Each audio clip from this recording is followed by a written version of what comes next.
ناظرین، ملک کی تاریخ میں ایک ایسا وزیر اعظم بھی پاکستان پر حکومت کرتا رہا ہے جس کا پاکستان میں نہ تو کوئی گھر تھا اور نہ ہی ان کا پاکستان کا کوئی آئی ڈی کارڈ تھا، بلکہ وہ جس دن پاکستان آئے انہوں نے حلف اٹھایا اور وہ پرائم منسٹر ہاؤس پہ قابض ہو گئے، یعنی اس نے اپنی حکومت شروع کر دی۔ وہ پاکستان کے وزیر اعظم بن گئے، 16ویں وزیر اعظم۔ اور اس کے بعد ٹھیک 3 ماہ بعد جب ان کے یعنی کہ مدت ختم ہوئی، اس کے اگلے ہی دن وہ پھر دوبارہ پاکستان سے چلے گئے۔ جی ہاں، ہے طرفہ تماشا۔ ناظرین، اس وزیر اعظم کی مکمل رویداد میں ہوں عبدالرؤف روفی اور آپ دیکھ رہے ہیں تاریخ نامہ۔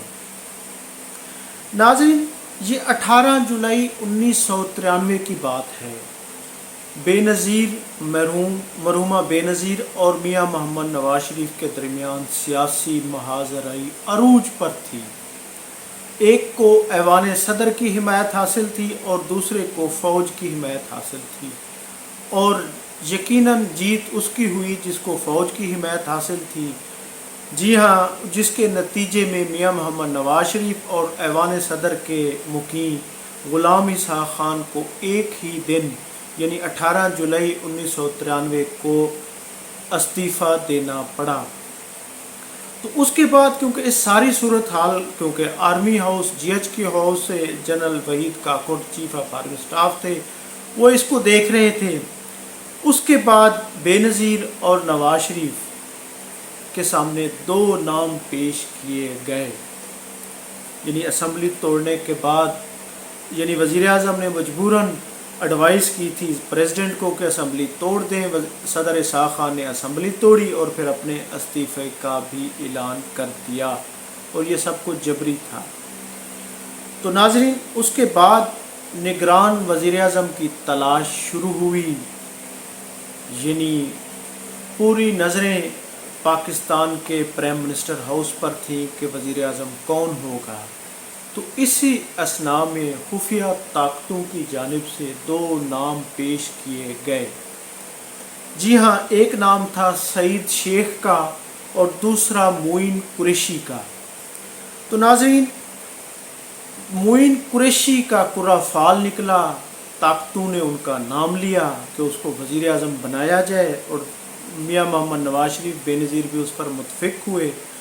لیکن مسئلہ یہ تھا کہ معین قریشی ہے کہاں پر، کیونکہ اس کو جب ڈھونڈنا شروع کیا گیا، کہا گیا کہ وہ عالمی بینک میں ہے، امریکہ میں ہے، تو پتہ چلا کہ وہ عالمی بینک میں بھی نہیں تھے، امریکہ میں بھی نہیں تھے۔ پاکستان میں امریکہ کے سفیر نے بھی جو مراسلہ لکھا، فون کیا کہ وہ امریکہ میں نہیں ہے۔ تو اس کے بعد ایک کھلبلی مچ گئی کہ وزیر اعظم کو ڈھونڈا جائے۔ باقاعدہ پاکستان کے جو دنیا بھر میں سفیر ہیں، خاص طور پہ یورپ امریکہ میں، ان کو مراسلے لکھے گئے کہ اس سفیر کو ڈھونڈیں۔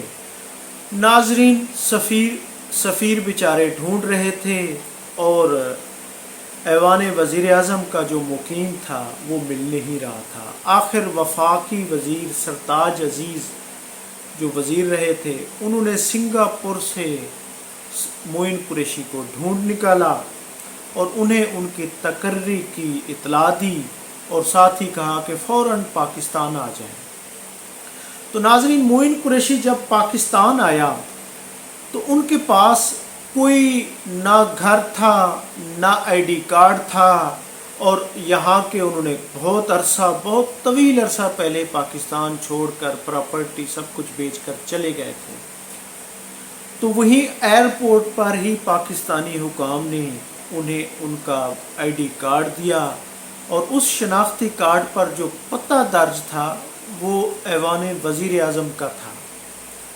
تو ناظرین، انہوں نے اسی شام یعنی 18 جولائی کی شام انہوں نے حلف اٹھایا، اور صدر غلام اسحاق خان نے ان سے حلف لیا، اور اس کے حلف کے بعد انہوں نے خود بھی اپنا ریزائن دے دیا۔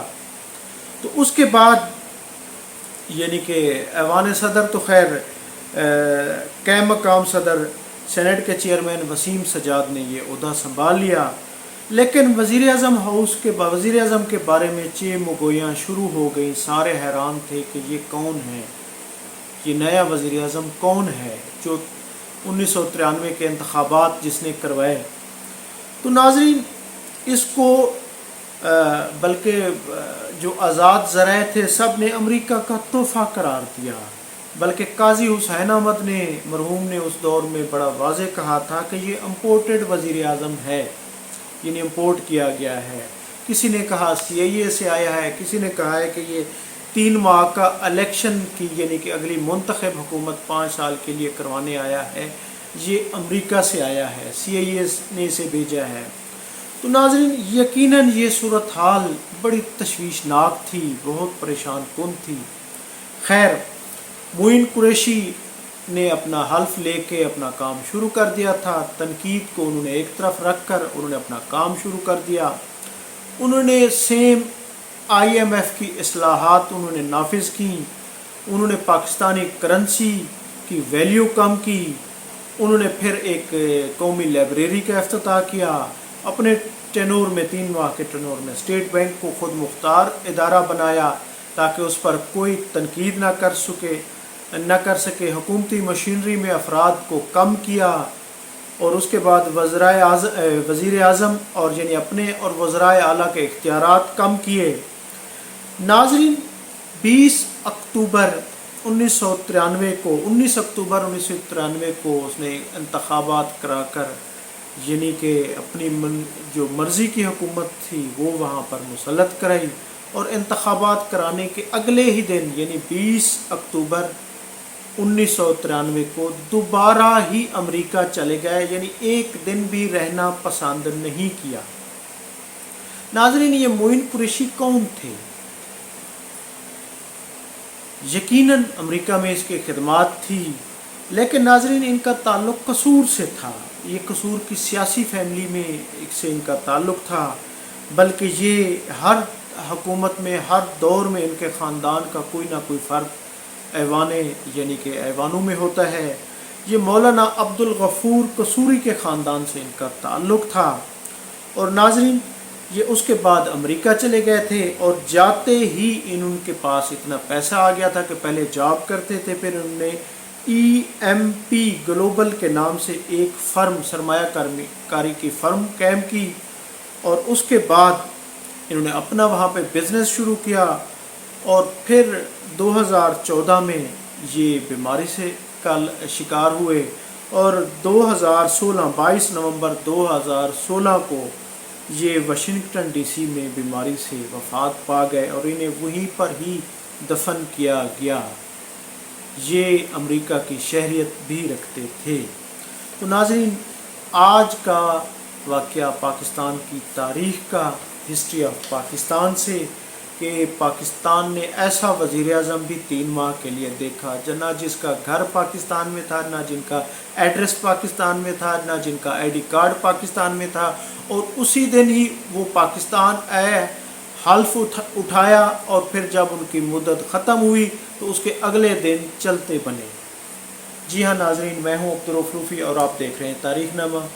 بہت شکریہ، تھینک یو، اللہ حافظ.